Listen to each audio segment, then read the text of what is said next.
Hello and welcome to the Carlton Academy's Year 8 lesson about the suffragettes. Now, last lesson we started looking at Emily Davison and we talked about what happened to her and whether or not she intended to die for the vote.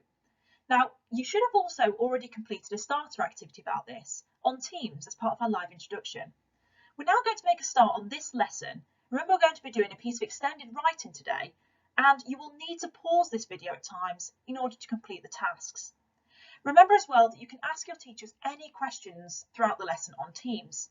And because this is an extended piece of writing, we would love it if you could send us pictures of your work and we will give you some feedback. Let's get started on the lesson.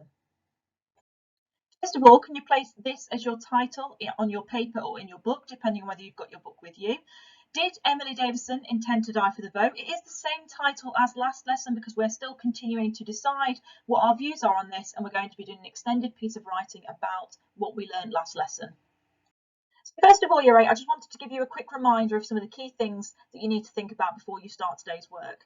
First of all, you need to make sure that you have definitely completed all of the tasks from last lesson. So if you haven't done that because you didn't manage to complete it in the hour, that's fine. What you need to do now is you need to stop this video and you need to go back to that other video and finish the tasks first. You can't really do today's work without finishing that stuff. So if you're a bit behind, that's not a problem. That's why we've done these YouTube videos, so that you can work at your own pace. If you haven't finished all of the tasks, go back and do those now and then come back to this afterwards. You'll need to make sure that you've got all your notes with you to help you with today's task. This task today is to complete an extended piece of writing. So you're going to need to be using the evidence that you collected last lesson to support the arguments that you make. Now remember, as I just mentioned in the last slide, we would love to see your extended answers. So please send your history teacher a photo of your work when it's complete. Your teacher will of course read over your work and provide you with some feedback. You can send your teacher a photo through your school email, or you can do it through Show My Homework. So let's get started on today's writing task. First of all, you're going to need to write down the question that you're going to be answering today, which is just at the top here. Emily Davison intended to die for the suffrage movement, which means to help women get the right to vote. How far do you agree? Now, the most important part of that is the section where it's asking you, how far do you agree? Okay, so it's giving you a statement of what somebody believes. This person is saying Emily Davison did intend to die for the suffrage movement. How far do you agree with that? Essentially, this is a written debate. You've got to think about why you could argue that you agree with this person, that Emily did intend to die. You could also then create a paragraph to say why she did not intend to die and give some evidence for that. In the end, you're going to need to express your opinion. How far do you agree with that statement? So just to the side here, I've given you a structure of what you need to do in this extended writing task. It's meant to be 3 paragraphs. So paragraph 1, you're going to need to give evidence that she did intend to die. Now, the reason you need to start with that one is because that's what is stated in the question. So you need to make sure that your first paragraph links with that. You need to give at least 2 reasons. So this is where you need to use your notes. Find 2 reasons to say that yes, you think that some people could argue that she intended to die for the suffrage movement. Paragraph 2, you need to do a paragraph explaining that she did not intend to die for the vote.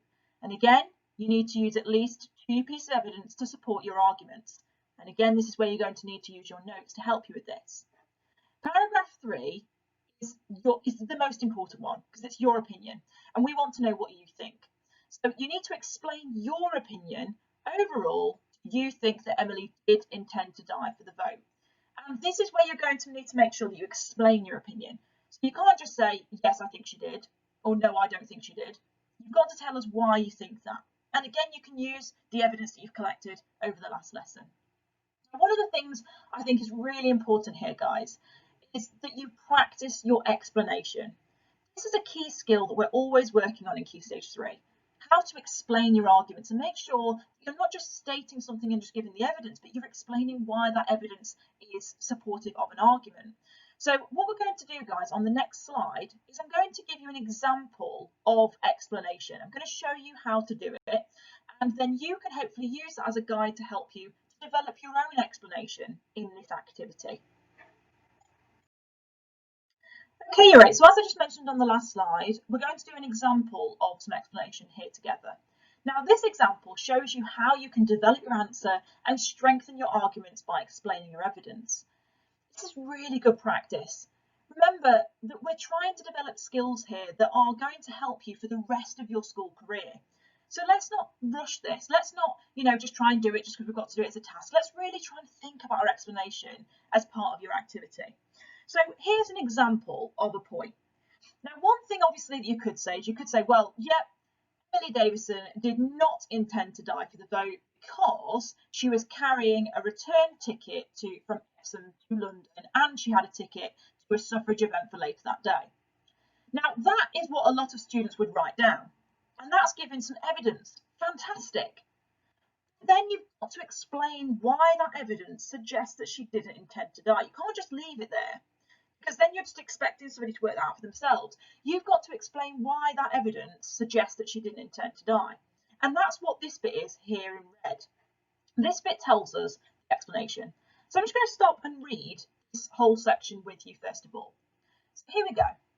One piece of evidence which suggests that Emily Davison did not intend to die for the vote at the Epsom Derby is that she was carrying a return ticket from Epsom to London and a ticket to a suffragette event for later that day. This clearly highlights that she did not have intentions to die that day, as she had plans to return home and continue her efforts for the suffrage movement by attending other events. She would not have bothered to purchase these tickets if she intended to die at the races.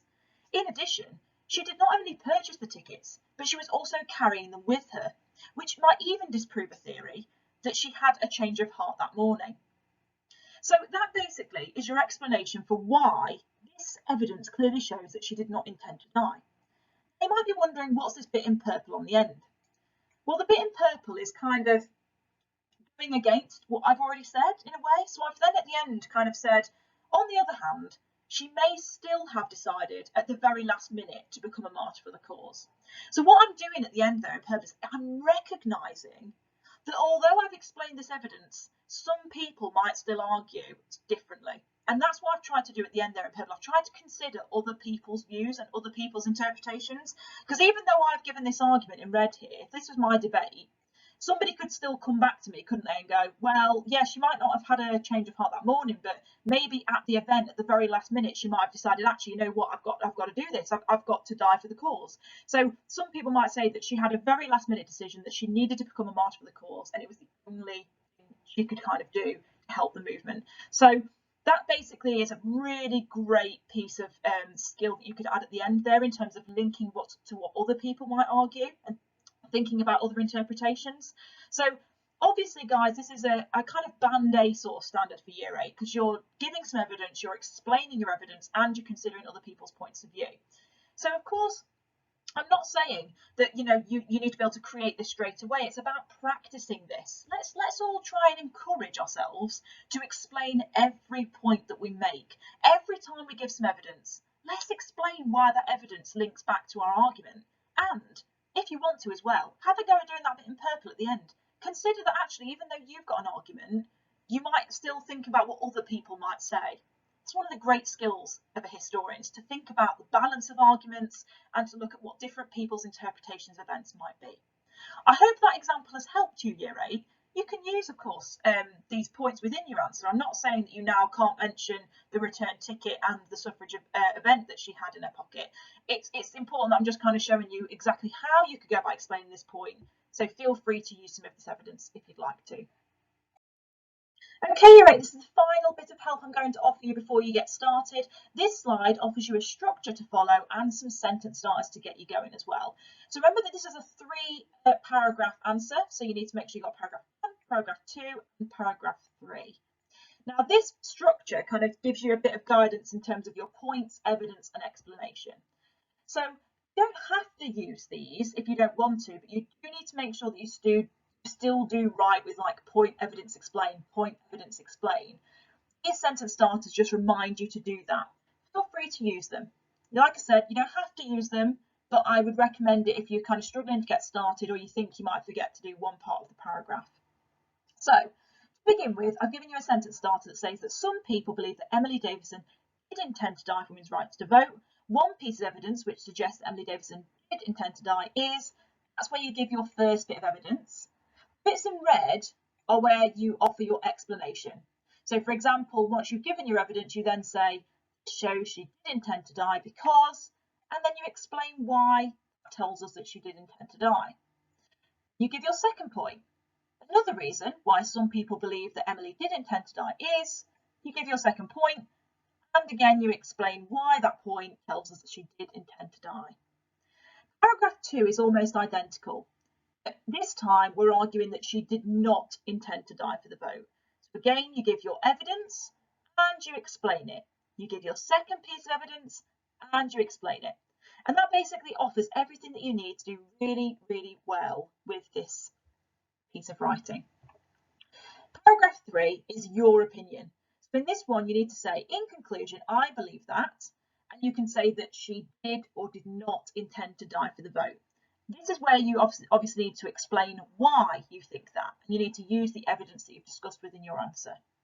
I hope this helps you, Year 8, to get started and to obviously make sure that you've included everything that you need to in this extended piece of writing. Remember to try your best with this. It's a really good way of practicing some skills of description, using evidence and explaining your points. And remember to send pictures of your work to your teachers through Share My Homework or through your school email. Either way, we will get back to you as soon as we can with some feedback. I hope you enjoyed doing this piece of work, Year 8, and if you've got any questions about it immediately, you need to go onto Teams and ask your teacher for some extra help. Take care, enjoy the work, and we'll speak to you soon.